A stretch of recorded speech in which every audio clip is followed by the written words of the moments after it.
दोस्तों, तहरीके आज़ादी के दिनों में एक वक्त ऐसा आ गया था कि हिंदुस्तान की तकसीम रोकना ना कांग्रेस के हाथ में था और ना मुस्लिम लीग के।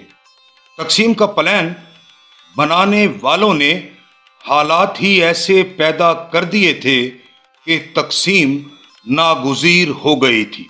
ये भी हकीकत है कि तकसीम को रोकने की तमाम तर कोशिशें बेकार जाने वाली थी, क्योंकि मुख्तलिफ इलाकों में तकसीम का ऐलान होने से पहले ही फसादात शुरू हो गए थे। गांधी जी फसादात ज़दा इलाकों का दौरा करते रहे। उन्होंने फसादात को रोकने के लिए अपनी जिंदगी की परवाह भी नहीं की, मीलों पैदल सफ़र किया, व्रत रखे। ये सब बंटवारे का ऐलान होने से पहले किया गया, लेकिन फसादात ना रुक सके। गांधी जी का कहना था, अगर बंटवारे का ऐलान हो गया तो लोगों की आंखों की शर्म मर जाएगी और वो बड़ी बेशर्मी से खून खराबा करेंगे। लेकिन जब नेहरू और पटेल भी तकसीम पर राजी हो गए तो गांधी जी का दिल टूट गया।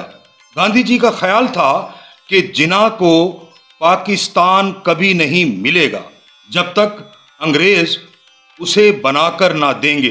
अंग्रेज ऐसा कभी नहीं कर सकेगा जब तक कांग्रेस की अक्सरियत उसकी मुखालफत करेगी।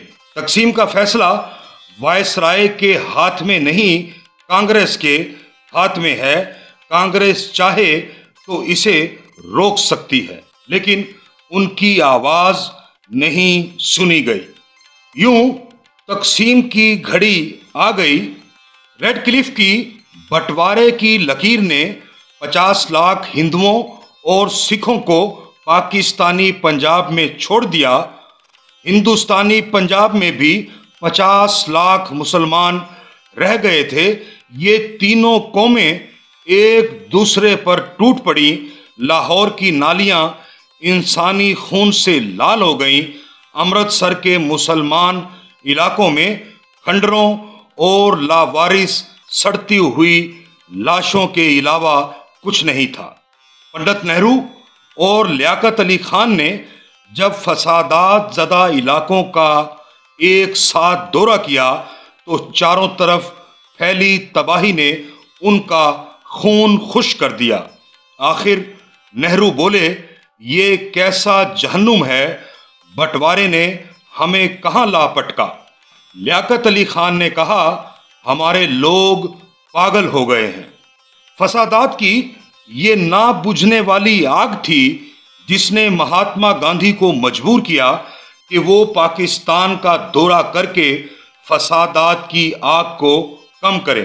दरअसल दोनों तरफ आबादी के इंतकाल से समाज का तवाजुन बिगड़ गया था। गांधी जी चूंकि बड़ी सोच के आदमी थे, इसलिए उन्होंने हिंदुस्तानी और पाकिस्तानी समाज में एक तवाजुन पैदा करने का मंसूबा बनाया। इसी मंसूबे की तकमील के लिए वो पाकिस्तान जाना चाहते थे। आज की यात्रा में हम यही बताएंगे कि गांधी जी पाकिस्तान जाकर क्या करना चाहते थे। 9 सितंबर 1947 को गांधी जी कलकत्ता से दिल्ली आए तो मुसलमानों में एक नई जिंदगी पैदा हो गई। जब तक कायदे आजम हिंदुस्तान में थे, मुसलमानों ने उन्हें अपना मसीहा माना। अब वो पाकिस्तान जा चुके थे। अजीब बात यह हुई कि मुसलमानों ने उनके सियासी हरीफ गांधी जी को अपना मसीहा मान लिया। फसादात खत्म कराने और पाकिस्तान को उसके हिस्से के 55 करोड़ अदा करने के लिए रखा गया व्रत जब गांधी जी ने खत्म किया तो उन्होंने कहा, हर जगह आदमी ही बसते हैं।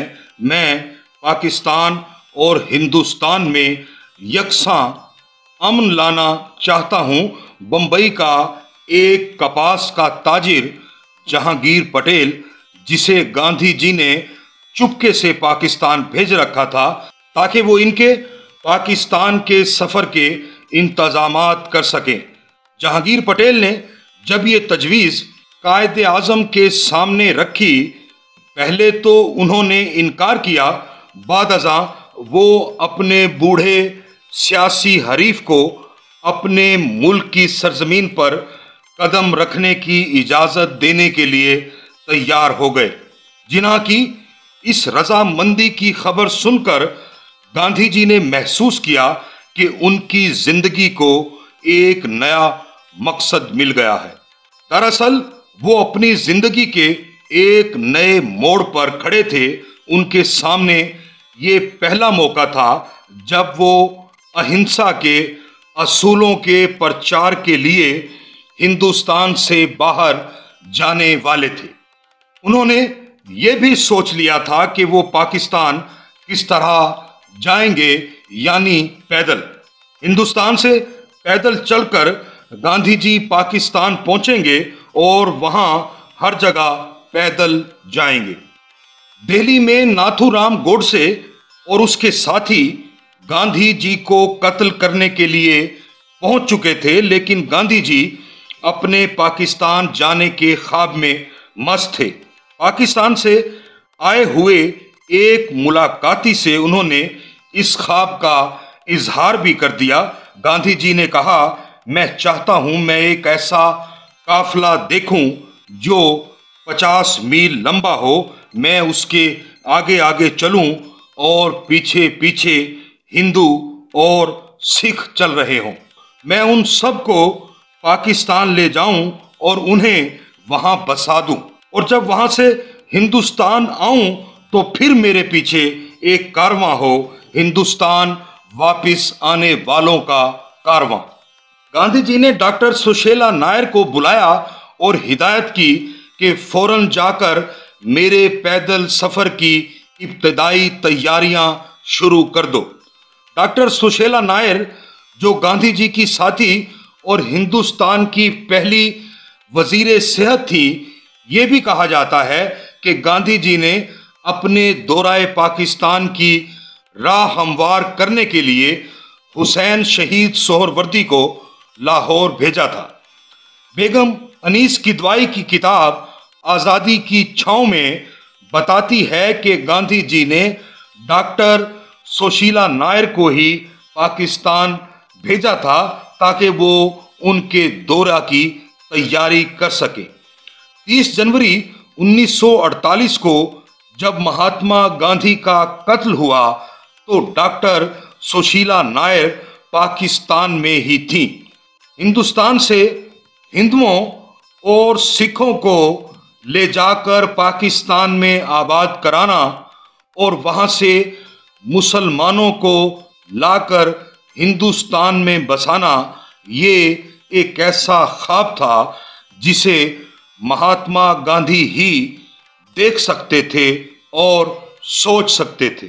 सोचने की बात यह है कि उन दिनों तमाम तर ताकतें हिंदू और मुसलमान को अलग करने, लड़ाने और सदियों पर फैले रिश्ते खत्म कराने पर लगी हुई थीं।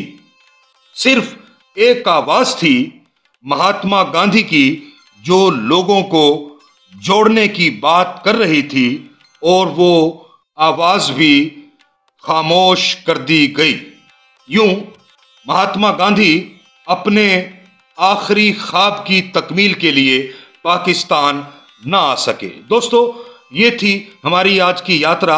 अगर आपको हमारी ये यात्रा पसंद आए तो अपने दोस्तों से भी शेयर कीजिए और हमारा चैनल भी ज़रूर सब्सक्राइब कीजिए।